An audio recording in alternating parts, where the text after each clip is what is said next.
Moving on to the advanced section, one of the most common things that we change in this section is that after pressing enter, if I uncheck this, the cursor now does not move. The default is that it moves down one cell. This can be useful if you're manually entering a lot of information. Say, for example, you have 1,000 receipts that you need to enter into Excel, and you're just keying in numbers. You want the cursor to move down every time you press enter. But when building a model, that can actually be annoying, and it's better not have it move down and always just use the arrows to move around. So we do that. Decimal point, you can actually have it automatically insert a certain number of decimal points. So for example, you may want to have this as a default, although we also don't recommend this being checked as well.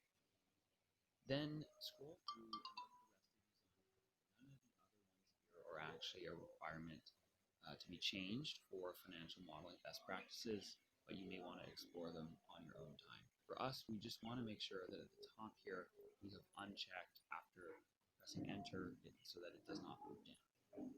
Now let's look at customizing the ribbon. You can see here on the right all of the main ribbon sections that are being shown.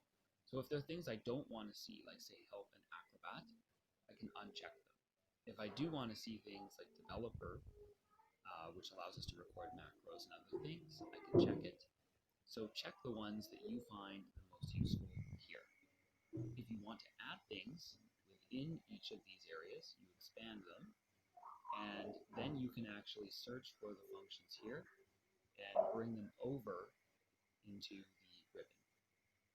But we should point out that once you've customized your ribbon, you may actually want to focus on the quick access toolbar. The quick access toolbar is what's shown at the top here. So the quick access toolbar, we have autosave, save, undo, redo, and touch/mouse mode, which could be helpful if you're working on a laptop or touchscreen device. So you can pick whatever you find most important to quickly access and bring it over to the side there. So let's say spell check as an example. Say you wanted to be able to run spell check frequently over time, you can bring it across like